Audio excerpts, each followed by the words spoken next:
Hi everyone. Before we begin, I just want to let everybody know that I had a lot of difficulty recording this week between some troubles with my computer that kept crashing and just my cell phone unfortunately not being able to keep up with everything.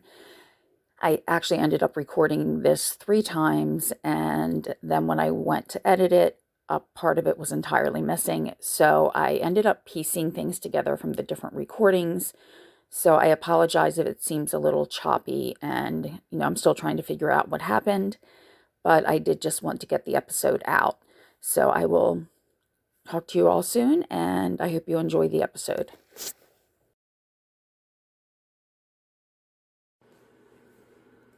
Hello everyone. Welcome back to Danger on Delmarva.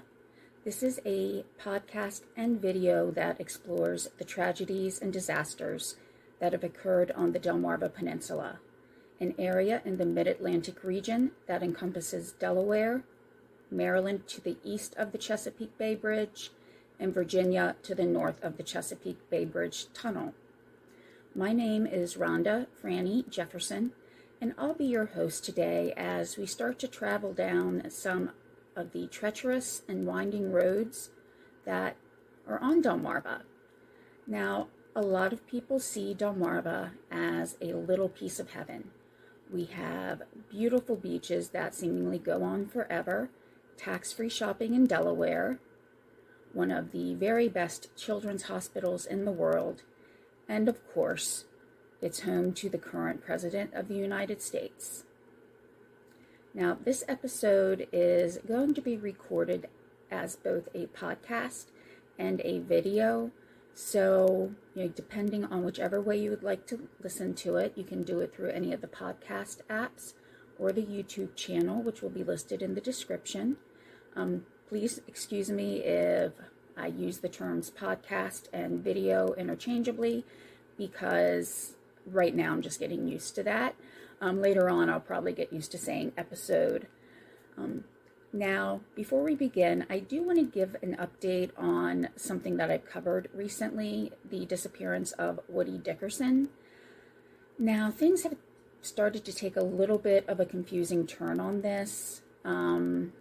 Apparently, his wife did hear from him around November 1st, even though she said the very next day on social media that she hadn't. Now, she says it's a misunderstanding as to what actually occurred, but what has been shown on some of the media outlets that I've seen is that a neighbor saw Woody at his mother's house, and the neighbor knew that he was missing, found a flyer with the phone number on it, and called Trish, the wife. And she was actually out front of her mother-in-law's house at that time with her mother-in-law. So what ended up happening is, the neighbor spoke with her. She saw some interaction, or what she believed to be some type of interaction between everyone, as Trish and the mother-in-law did go around to about the same area that he was. At some point, Trish drove back to where he was, and whether or not he got into the car or not, the neighbor said she couldn't tell because of, the location and corners, plus the vehicle's windows were tinted. But the next day after this, Trish said on social media that she had not heard from him in a month. But if she, even just saw him, even if no words were exchanged, at least, that should have been acknowledged on social media, in my thoughts at least, even if for whatever reason they weren't able to have a conversation. But, I don't know the specifics as I was not there. The neighbor did have a picture of him standing outside of the house, as well as her call log showing that she did call the number. So there's kind of a lot going on in this case, and if I hear anything more, I will be sure to update.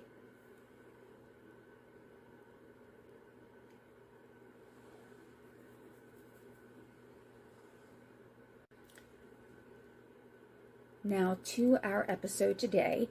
I hope no one minds if I take a little bit of time to just kind of set the scene a little bit and talk about one of my favorite places on earth. I also, if you've listened before, I do tend to describe an area or a location sometimes a lot. I do like to kind of set the feel of where we'll be. So today's historical tale will be taking us to Chincoteague, Virginia. Now, I have some of the fondest memories of my life there. The beaches are so welcoming that you don't even mind getting sand everywhere. Now, just on the beaches on Delmarva in general, dolphins can be occasionally found leaping off the coast in the distance. Now, I've been fortunate to see them sometimes up and down the coast, and what I really love seeing, though, is the Chincoteague wild ponies that roam the beach. So they actually roam in a lot of different areas. There's the National Wildlife Refuge, and there's a lot of areas that are cordoned off, so you can't actually go in there. But sometimes they will approach a vehicle or on the nature walk. One may come up to a person, but really we're just visitors there. It's their home, so we really have to be careful. We're not supposed to approach the ponies if you do happen to visit. I did do an episode earlier where I discussed the death of one of these ponies. Now, the main origination theory of these ponies on Chincoteague is that they survived a shipwreck and made it to the island. They've adapted to their surroundings, and they've actually kind of created their own breed. So there is that breed of the Chincoteague pony. Now, as with many small populations of animals, we have to be very concerned about their future. So even though I do love watching them, it's best for me and best for everyone if we don't approach them. But again, they are gorgeous. There was also an incident a couple of years ago where, the ponies did go on to a publicly accessible area onto the beach on the Chincoteague, Maryland side, because there's the Chincoteague shoreline in Maryland and Virginia. But this was in the Maryland side, and I will make sure to put a map up so you have a better understanding. And the horse or pony he actually went up to the blanket and was kind of sniffing her food, and so she did what, I don't think many people would have done, and she hit him with a shovel. Now, I don't know if it was just one of the small digging shovels. All of the articles say shovels, but I'm not sure if that's, just to embellish it a little bit. But either way, she hit a pony who was really on his home turf, so he kicked her. So she was really very lucky she didn't get seriously hurt, but she was blasted by the internet. Now, for Chincoteague overall, there's usually around less than 3,000 year-round residents, but there are a lot of visitors in the summer.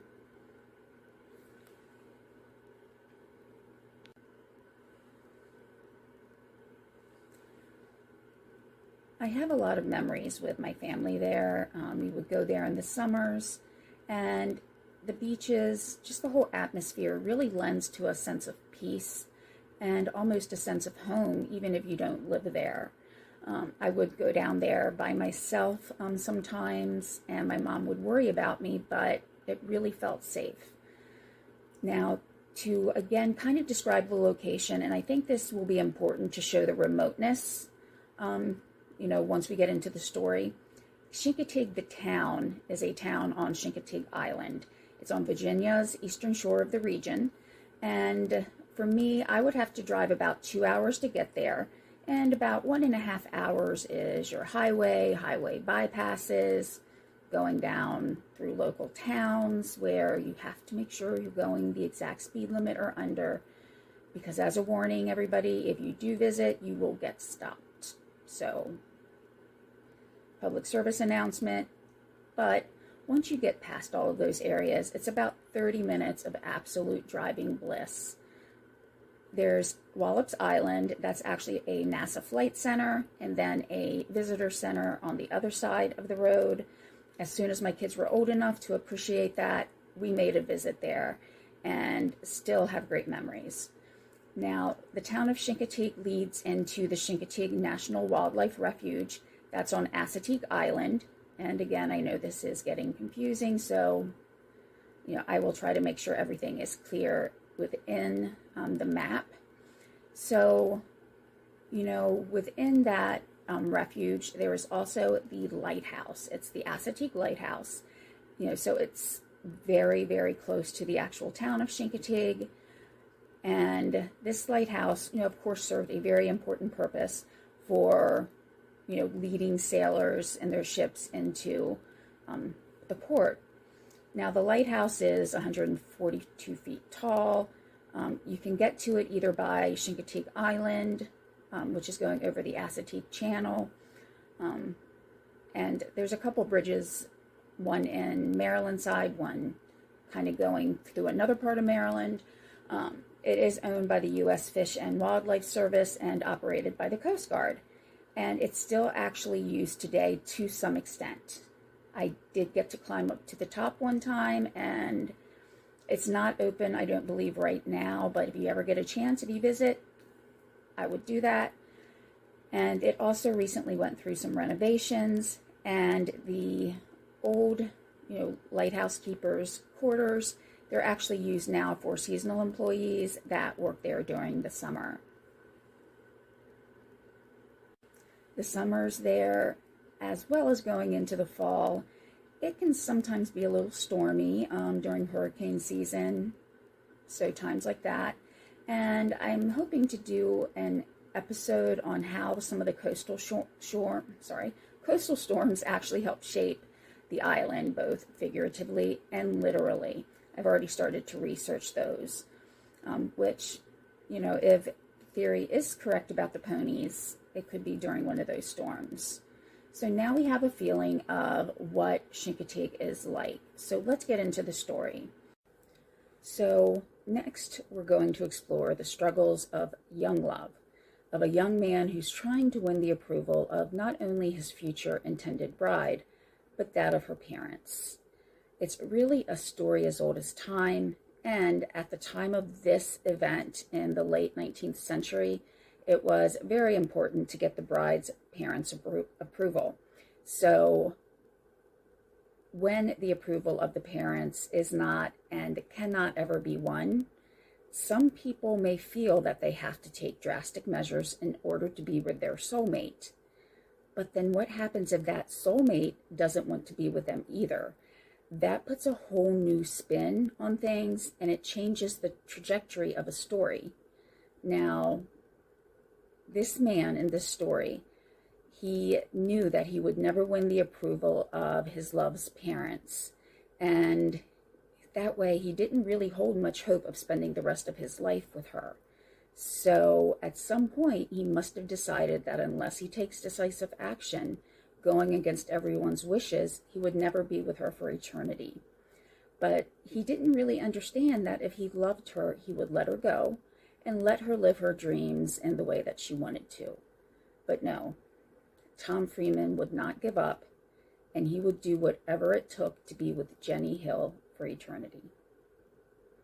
So also, as we'll see at this time, there was not instant access to news, and even if news made it to the other areas of the country, accuracy could not always be guaranteed. Now, some of the specifics of the actual events may have some discrepancies, so wherever I see them, I'll make sure that I make note of that, but the motivation and the outcome remains the same. So as far as the people involved in this event, there's not a lot of information about the individuals. Now, Tim Hill Jr. is one of the parents that we're talking about. The only thing we knew about him, other than he himself was a very prominent person on the island, it's thought that his father actually survived a shipwreck as well to make it to the island. So eventually I may do a story about the storms and wrecks around the area because that would be very interesting. Now, there is some information about Tom Freeman, who was our young man in this story. His mother died when he was young, at around 5 years old. He was born in Chincoteague in 1865, and his mother died in 1870. His father did remarry, and they moved to Berlin, which is a town that's across the border in Maryland. Now it wouldn't take tremendously long to get there. but then it probably was a little bit of a trek. Now, eventually, after his father did pass away, he moved back to Chincoteague. So with the Hill family and Tom Freeman, things started out just innocently enough. The Hill family needed help on their farm, and Freeman needed a job. This happens every day around the world, even today. But in 1885, it may have even needed more help than today, since there wasn't, all of the equipment that we have for farming now. But what Tim Hill didn't know is hiring this young man would change the course of his family's lives. Seemingly right away, Freeman found that Jenny was irresistible. And it's going to make me cringe to say these words. Jenny was 13. So he started to ask his employers for the permission to court her. Now, Cindy Faith, who was the director of the Chincoteague Museum, said, quote, "He was in love with Jenny. He asked her parents repeatedly if he could court her, and they said no." Faith also continued to add that they possibly could have gotten married if it wasn't for Tom Freeman's social standing. Jenny's parents wanted her to marry someone of a higher status so that he could support her. So it came down to the family not seeing how Freeman could actually support their daughter, so they said no. Again, this is another thing that makes me cringe, that the first response of the parents is not that their 13-year-old daughter is in this much older man's sights. But after so many no's to his request, Freeman decided to leave, and he got work on a light ship. Now, if things only could have ended there, but they didn't. Now, just aside on the light ships, think of it as a lighthouse with a hull. It's basically taking the principle of a lighthouse, making it mobile, and it helps lead ships safely into port. Now, for Freeman and Hill, there were future interactions. Freeman, was on the boat, but Hill needed help still. So he managed to coax Freeman back, which meant Freeman, deciding he still wanted to be with the object of his affection, moved back to the farm. This was dangerous naivety on Mr. Hill's part. There was just no way in his mind that he could ever imagine things would happen the way they did. So, of course, Freeman continues to ask for the Hills' blessing. Again, they just keep denying it. And in June 1885, he was starting to reach his breaking point. He began to write letters to the Hill family, to friends, and they just showed his overall anguish of the situation. I'm going to put the wording up on whichever side it fits best so that you can see, what the letter was like. So just bear with me. I'm going to pull up the letter. Oh, I'm sorry. You can probably see that. And there was actually some articles that mentioned the actual wording and flow of the letter when discussing the situation as well. There were some mistakes that were made throughout the letter, so that's why I'm going to put the wording up so that you could see everything. It said, "Dear Sir, to all the people in the world, I will tell you that I have died for love. I am going to kill myself on account Jenny Hill. We have been courting about 8 months, and this is the last. I will die, and I will kill my lover, so goodbye to all, and to everybody, this is my request to be very long aside of here." So, like I said, an article mentioned his lack of spelling and grammar skills, so I will actually talk about this a little bit later on. But on the morning of June 18th, 1885, Freeman just kind of hit his breaking point. And this is where we start to see some of the conflicting information. Now, one article said that at the time of the event, Jenny and her mother were coming back from a dressmaker. Others say that Freeman approached them while they were on their way to do an errand. But either way, Freeman shot Jenny, wounding her with one shot into the ear and another in her neck. This information seems pretty consistent. But her mother, Zipporah, information says that she was either shot in her in her stomach or in her head. But there's not really a way to tell, as it was kind of split as to where she was shot. But she did survive. The two did start to go towards neighbors, but the neighbors had heard the shots and they came out to help. Freeman must have felt that he had, accomplished his goal, and he went to another building on the property and shot himself. Somehow Zipporah managed to survive, which during a time without modern surgical equipment, the ability to keep germs away, and even just to have access to a surgeon, in that small island in a remote place, she must have been in agony, and not only physically because of the wounds, but because of her daughter emotionally.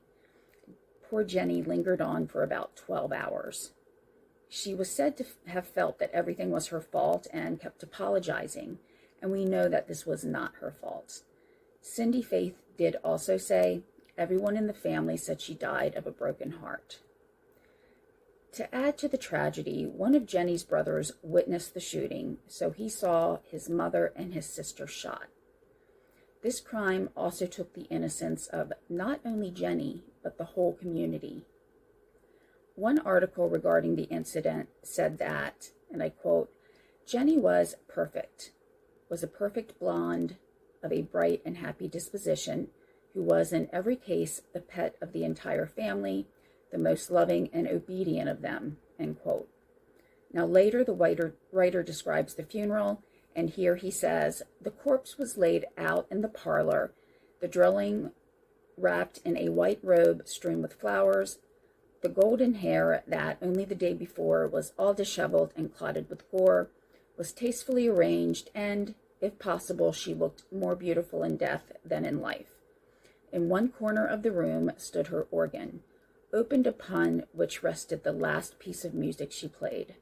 Loving hands bore her to the family burying ground a few yards away from where the fatal shots were fired. She was also described as her father's favorite child." Now, to add insult to injury, if you'll recall from the letter, Tom had asked to be buried next to her. We do have some historical record about his burial, but not complete. However, I think we can all be pretty assured in that they were not buried together. His body was not treated with care.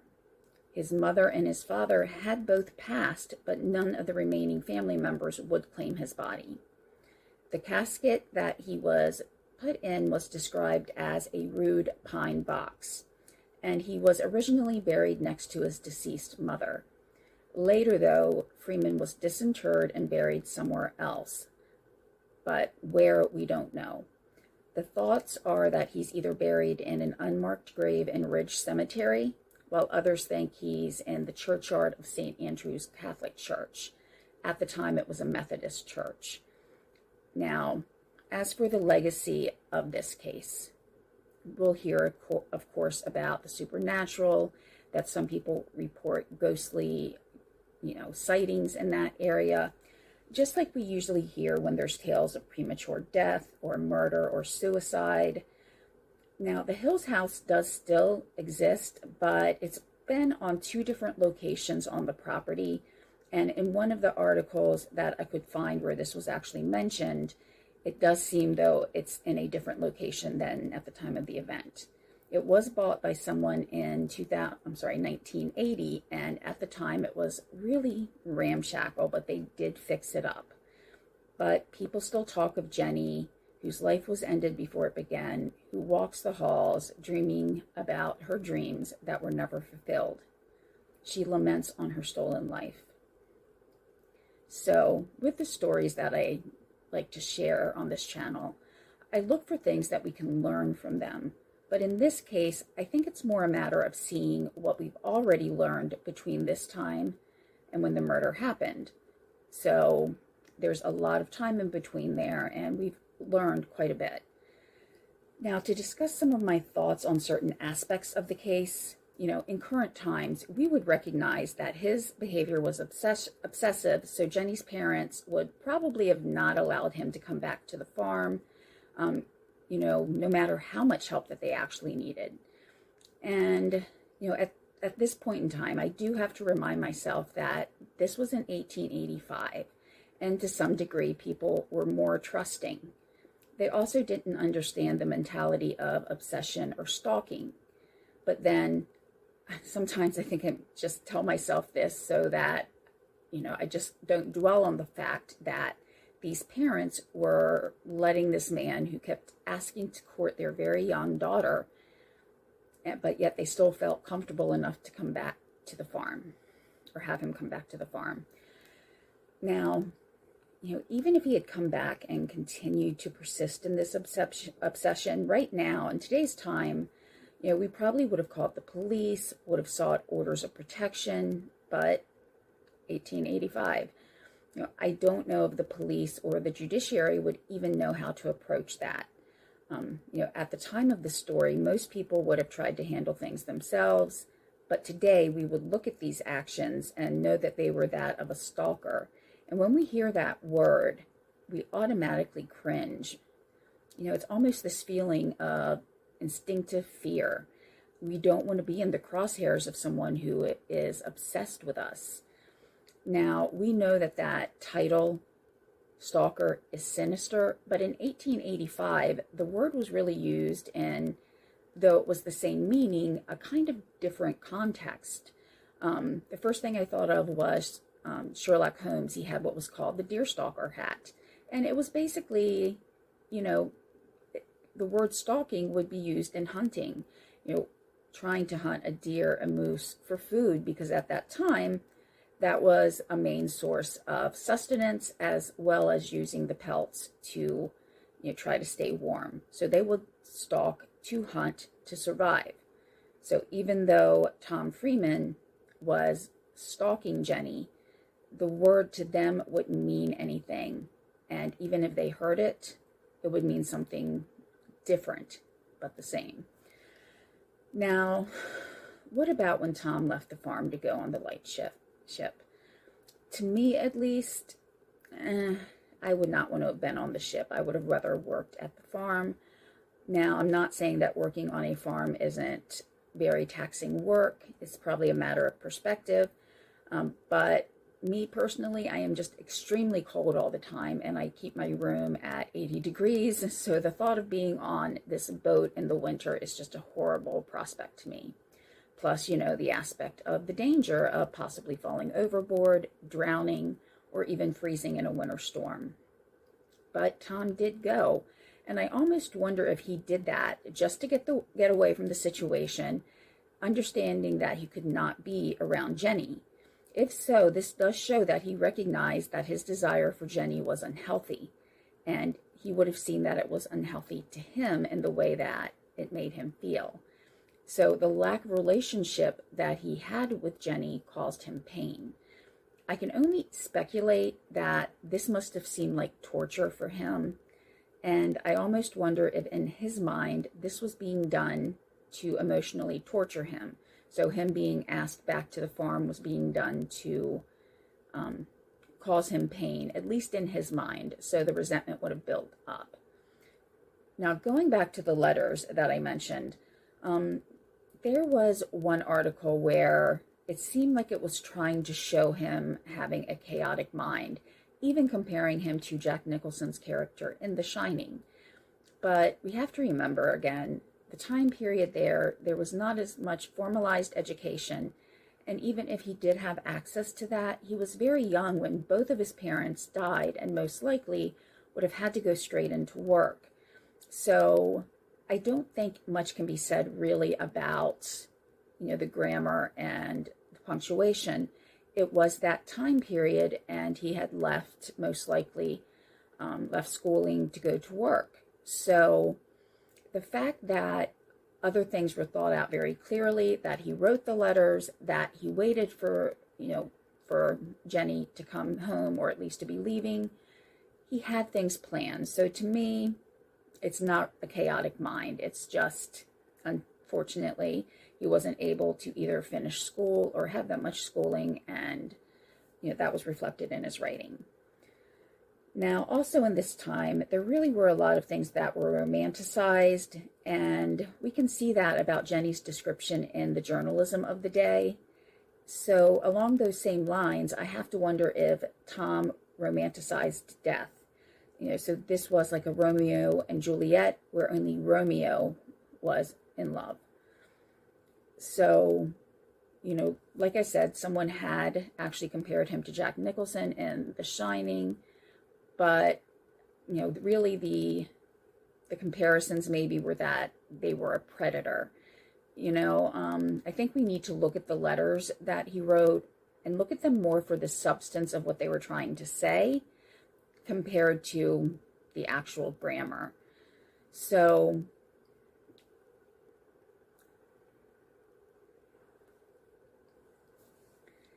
can we say that Tom's actions caused chaos? Yes, we can. But just because they cause chaos, it does not necessarily mean that an instigator's thoughts were disordered. So thoughts and ideas can be completely thought out and using the reason that that certain person is using. So most people would never understand that reasoning, but some do. So currently, we understand that stalking like this exists. And we know that some people, no matter what, will never let others go. Our system today is in no means perfect, but it does offer some protection as compared to the absolutely none in Jenny's day.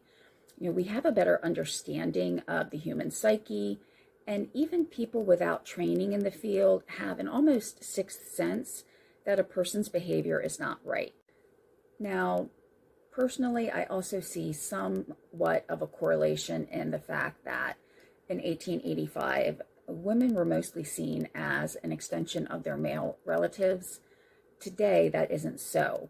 Women fulfill their dreams. They can go to college, have, more education. They're not just relegated to be someone's wife or mother. So I think that has helped with the realization currently that there needs to be laws and protections for women, whereas back then, when women were being treated really as not a full citizen, so to say, it just wasn't given that much importance. Now, also, going back to the articles and romanticizing Jenny, she was described by her looks at first. They were in absolutely glowing terms. And I know that's done when people do pass away. It just kind of struck me that the first thing he described was her looks. Jenny here, she was a girl in a time where her own ambitions would not have been really followed. They would have been discounted for the ambitions or the dreams of her father and later her husband. And, to be clear, I'm not saying that the lack of rights led to this tragedy, but what I'm saying is, today we see women more equally. So here ends our tragic tale of Jenny Hill. But because now that the story is over, I don't want to give the perpetrator any more attention. We can sit back and lament on what was lost, wonder whether or not Jenny would have sought and fulfilled her dreams outside of Chincoteague, or would she have stayed? Would she and her children, would they have maybe changed the world in ways that we can't even imagine? We'll just never know, thanks to the obsession of this dangerous young man towards a very young girl. So thank you, everyone, for sticking to the end. I actually think this may end up being one of my shorter episodes. Usually I like to take a really deep dive if I can, just to get the most understanding out of a case. But some things were limited to find from this time period. Now, what we can find at least some comfort is that there is now an understanding, or more of an understanding, of this behavior than there was before. Now, I just want to mention that all of my sources will be in the description of the episode notes. I will put some of the links to the pictures or articles too, if you wanted to see some of the things, if you're listening to this as a podcast and not a video. So that way you can just kind of see how things were set up and where people would have lived. What I'll also ask is, if you do have the opportunity, please subscribe, make a comment, rate, whatever your podcast app or YouTube will allow you to do. What that does is it moves the episode up in the algorithm, so that when people search for keywords about this content, they'll find this more easily. And that will just help move the podcast further. So all my contact information too is in the description. So if you have any cases that you're interested in,